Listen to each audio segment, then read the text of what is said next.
contigo. Bendita eres entre todas las mujeres, y bendito es el fruto de tu vientre, Jesús. Santa María, Madre de Dios, ruega por nosotros los pecadores, ahora y en la hora de nuestra muerte. Amén. Gloria al Padre, y al Espíritu Santo, como era en un principio, ahora y siempre, por los siglos de los siglos. Amén.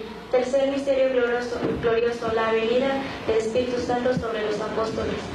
Padre nuestro que estás en el cielo, santificado sea tu nombre. Venga a nosotros tu reino. Hágase tu voluntad en la tierra como en el cielo.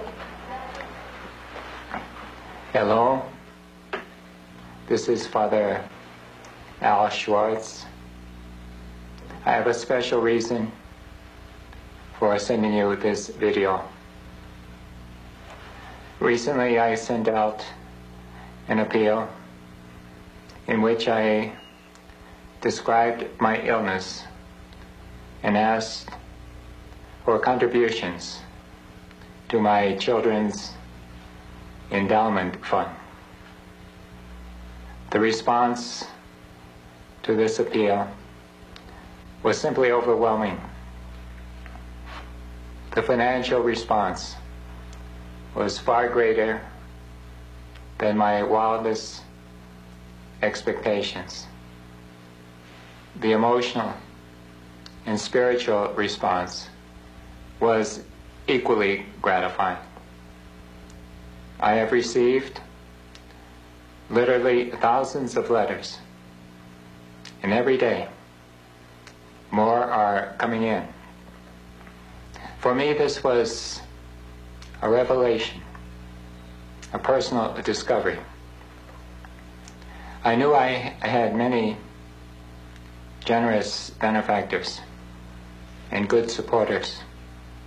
What I did not realize was that I had so many kind, dedicated friends who are very concerned about me personally, who are very committed to the cause for which I have dedicated my life, and who are very emotionally involved in the many charity works and projects which I administer.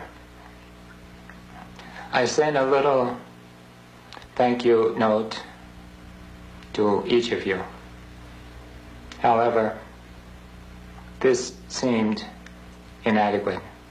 Something more was needed. So the idea of this video came to mind. This is a more personal and meaningful way of expressing my heartfelt gratitude and appreciation. Many of you inquired about my health and asked many questions concerning my illness. I do not wish to bore you, nor to burden you with a recital of my aches and pains and trials and tribulations. I am sure each of you has more than enough of your own. However, I think it is only fair to honor your inquiries and to answer as simply and candidly as possible some of your questions. The disease with which I am currently afflicted is called amyotrophic lateral sclerosis, ALS, or more popularly, Lou Gehrig's disease. So you see, it is a terminal illness. The time span from diagnosis to death is usually 3 years. I am now well into my 3rd year. Although the disease of its nature is very unpredictable it is possible, even probable, that I am now in my final year.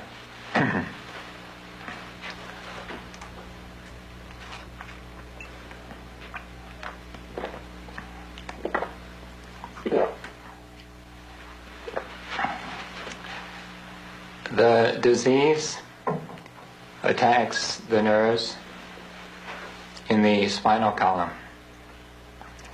The nerves die. Since the nerves no longer send out signals to the muscles atrophy and become paralyzed. I am now almost totally paralyzed in my arms, my hands, my legs, and my feet. Then the disease attacks your breathing muscles, swallowing muscles, and speaking muscles. That is where I am now. You perhaps notice I have difficulty in breathing and also in speaking. My voice grows weaker by the day. And this is another reason for making this video and sending it to you. Before my voice goes and my presence is no longer here, I want you to have a living memento of me, something to remind you of me, so that you will remain committed and involved even after I'm no longer here physically.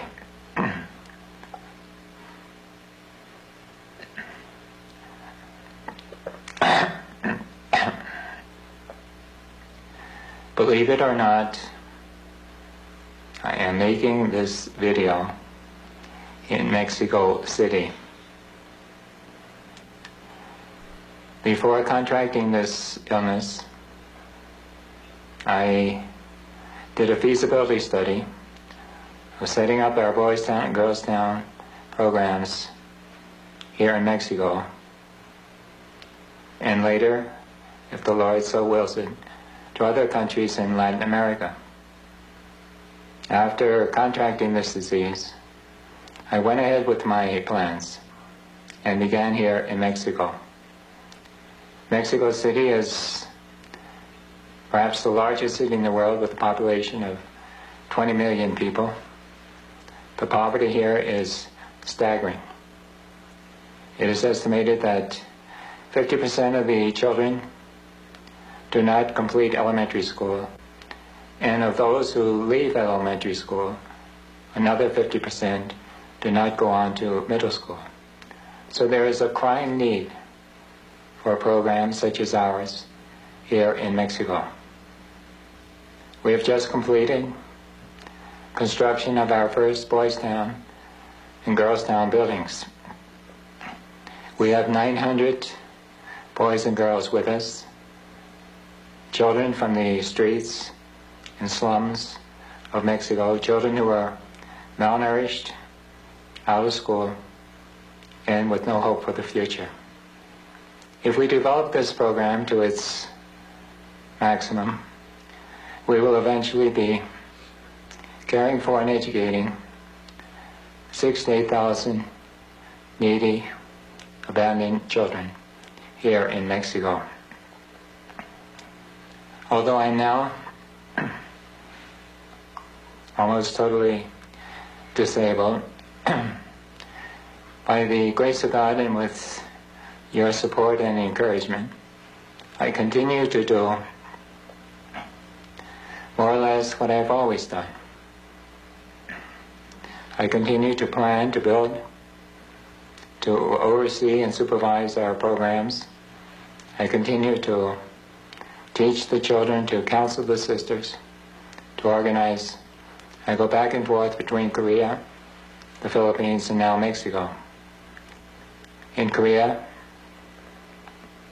as perhaps you know from my many letters, we have Boys Town and Girls Town programs in Busan and Seoul, where we care for and educate a total of 4,500 children. These youngsters range in age from day 1 to children in their late teens. Among our children in Korea, we care for 400 to 500 mentally and physically handicapped. We also have a village for abandoned street people, mostly homeless, handicapped, helpless men. In Korea, we operate the only 2 completely free hospitals for the poor, one in Busan and the other in Seoul.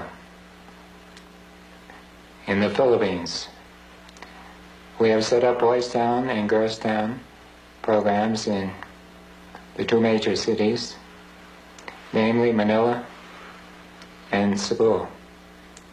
We are constructing our final Boys Town building in Cebu.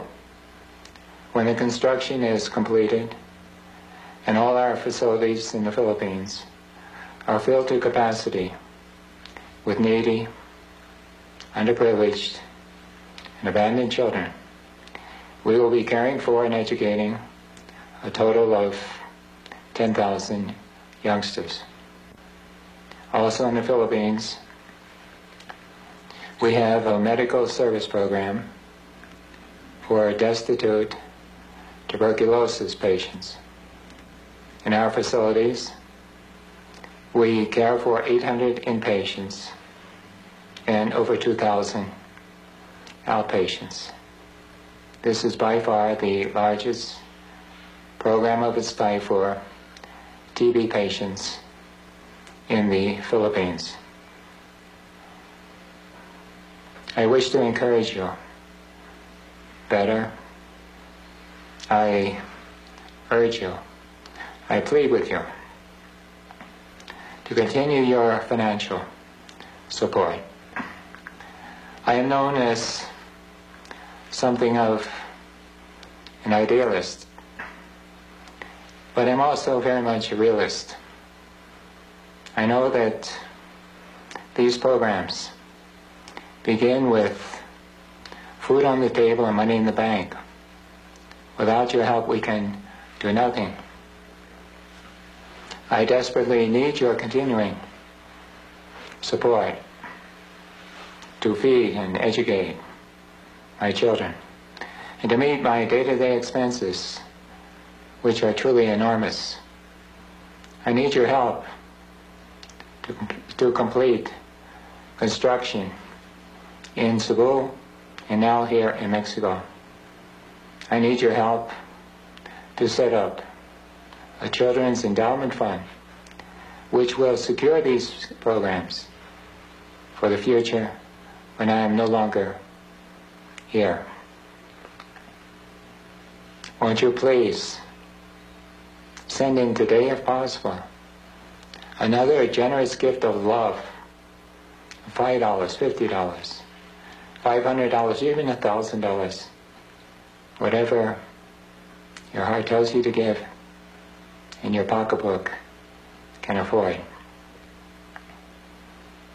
I also encourage you to show this video to your friends. Spread the message. Tell others about our work. We need many more donors, supporters, and friends like you. It has been our policy always to keep a low profile and to work quietly. We feel that this is in the spirit of the Gospels and in the spirit of Christ. Now, however, I think it is time to modify this policy somewhat. I think it will give glory to God, and it certainly will strengthen our programs if they were better known, if we had more friends, more benefactors like you. Won't you please help me in this area? I need your spiritual help at this critical juncture in my life. please pray for me. Pray that God will give me the patience, the courage, and the determination to keep going, and to keep going until the end. Finally and lastly, generous benefactor, devoted supporter, kind friend. As they say here in Mexico, muchas gracias. As they say in Korea, 감사합니다. As they say in the Philippines, salamat po. And as they say in the home country, many, many thanks, and God bless you.